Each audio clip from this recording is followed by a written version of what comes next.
you're not. Hostile is down. What's up everyone, my name is Mike, and welcome to another GameCast Rewind. Today I'll be taking a look at Dead Space Extraction for PlayStation 3. Enjoy. That's better. Sorry, Lexine, I was next to the recharging station. Are you calling about tonight? No, because then it wouldn't be a surprise. I've always been interested in Dead Space Extraction because it's a rail shooter. I always thought about picking it up for Wii, but never did. It's a prequel to Dead Space and is set during the same time as the film Dead Space Downfall, which I've never seen. Developed by Visceral Games with assistance from Eurocom and published by EA, Dead Space Extraction was released for Wii in September 2009. It was released on the same disc as Dead Space 2, specifically the limited edition for PlayStation 3 in January 2011. I almost purchased the standalone version from the PlayStation Store, but I found a copy of the limited edition of Dead Space 2 for $13 on eBay, so I bought that instead. Extraction is compatible with the DualShock 3 and PlayStation Move controllers, and for this review I used the latter. So let's take a look at Dead Space Extraction and see what it's all about. Dead Space Extraction is a rail shooter, so you don't get to control your character's movement, and it does support 2 players. You aim and interact with things in the environment using your crosshair. I played with the motion controller, and you'll have to shake it to light up your glowworm to see better in dark areas, and to use your rock saw, which can be used as a melee weapon and to cut through obstacles. The characters are equipped with the kinesis and stasis modules. You can use kinesis to grab and throw objects, and stasis to temporarily slow down objects and enemies. Stasis can be used 3 times before you must wait for one of the stasis bars to recharge. You'll have to push buttons, shake off enemies that grab or swarm you, you'll jump from surface to surface in zero-gravity areas, you'll have to override panels by moving nodes around, and at certain points you'll have to decide which path to take, which does add some replay value to the campaign.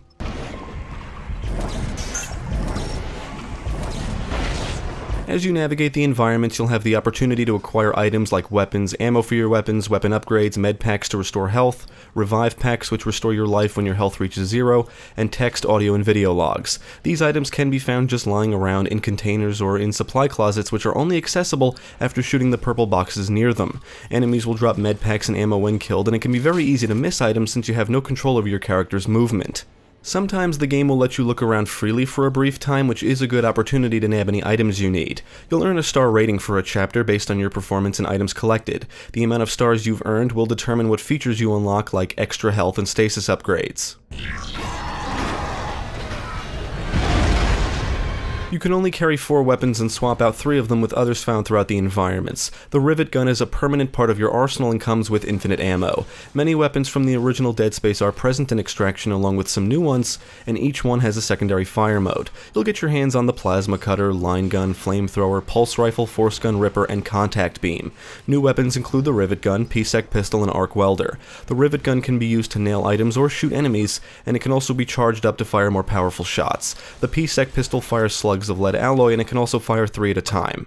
The arc welder fires an electricity bolt capable of arcing to nearby enemies, and its alternate fire is a concealed ball of electricity which can knock back enemies. All weapons can prove to be useful, and some are better for certain situations, but you may grow fond of specific weapons and prefer to use them over others. You'll want to play with them all to see what works best, and you can find weapon upgrades throughout the environments which do increase their ammo capacity.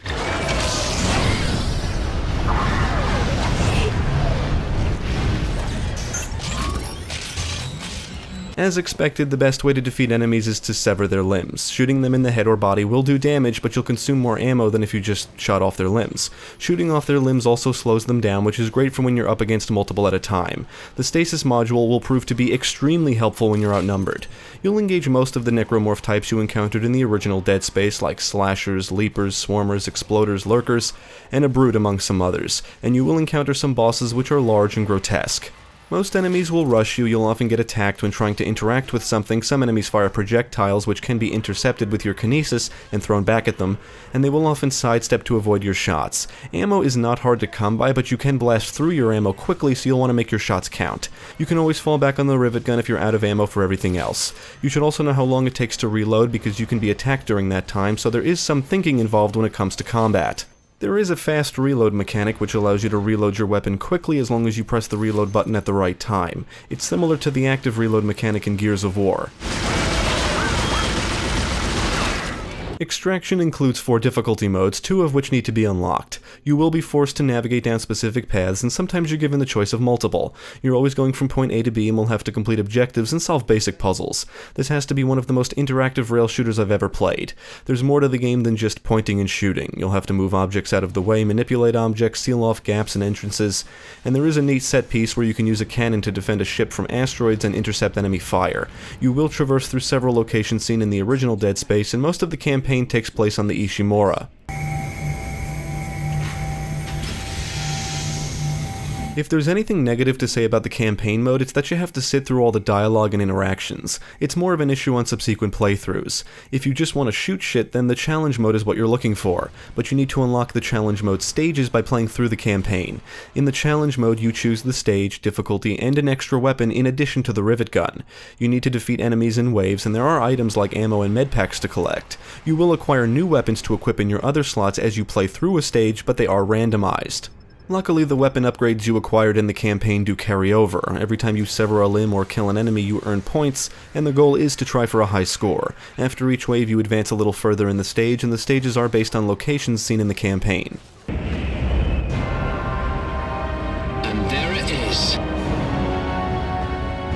The story will put you in the shoes of several protagonists, and you'll bounce between them throughout the campaign. The story opens with a small crew of miners helping to extract the red marker from Aegis 7. Among the miners is Sam Caldwell, who along with the rest of the crew suffers hallucinations, and he ends up killing his crewmates before being killed by Detective Nathan McNeil from a PSEC squad. A week later, McNeil and his friend Sergeant Gabriel Weller, who serves on the Ishimura, discover the entire Aegis 7 colony is infected, and the duo is attacked by colonists and necromorphs.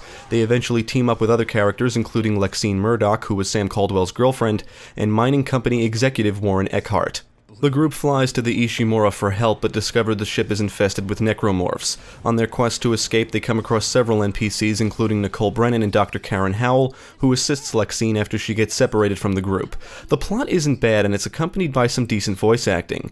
Because this is a rail shooter, I didn't expect the story to be as good as it is. I was always interested to see what was going to happen next. Extraction is a very story-driven experience, and for a rail shooter, it's quite long. The story plays out in chapters and took me about 6 hours to complete. I'm coming with you. No, you're not. Not this time. Dead Space Extraction does look better than its weak counterpart thanks to the graphical enhancements made possible by the PlayStation 3. I did frequently notice shadow popping and some textures are a bit muddy, but overall the presentation looks decent. You're usually traveling with a group, so that sense of loneliness and isolation experienced in the first game isn't really here. However, Extraction does retain the creepy atmosphere without a hitch. Dead bodies, blood, and objects will be littered all over the environments, and lights will flicker. Enemies are grotesque and creepy looking, and blood will spew and chunks will fly off their bodies as they take damage, and the fact that you're not constantly engaging enemies in the campaign keeps the encounters from feeling predictable. The music is full of ambient and intense tunes that ramp up during encounters, and the sound effects are solid. Weapons fire sounds satisfying, and enemies will make all kinds of creepy noises. On the technical side, I encountered some frame rate dips and stutters. The game froze after completing the last chapter, forcing me to replay it, and in the challenge mode, an enemy got stuck behind an object out of view. Dead Space Extraction is a very good rail shooter. I really did expect this to have a throwaway story with gameplay similar to that of the challenge mode, but instead I was pleasantly surprised. It has a decent storyline, there's a good amount of replay value, the combat is fun and satisfying, and the campaign is very interactive. It's also rather long. I had a great time with Extraction, and the combat is just as fun and addictive as it was in the original Dead Space. There's just something about shooting an enemy's limbs clean off. Extraction may not convey the same sense of dread as the first game in the series, but it does retain the creepy atmosphere, and the action is still brutal and gruesome. If you're a fan of Dead Space or rail shooters, I would absolutely recommend Dead Space Extraction. Unfortunately, the PS3 version does not include the animated comic that was included in the Wii version, but this version does look better. Extraction is surprisingly better than I thought and is easily one of my favorite rail shooters for consoles. Definitely check it out. Thanks for tuning in. I hope this video proved helpful. Stick with GameCast for more quality content, including the latest gaming news, podcasts, let's plays, and even more reviews. Be sure to check out my channel, Gaming Pastime, for new game reviews released every week. My name is Mike, and I thank you for watching. Never seen anything like it. What are you, a marker ad? A unitologist? Certainly not. I'm just saying it doesn't seem like... My ass. If we hadn't found that thing, we wouldn't even...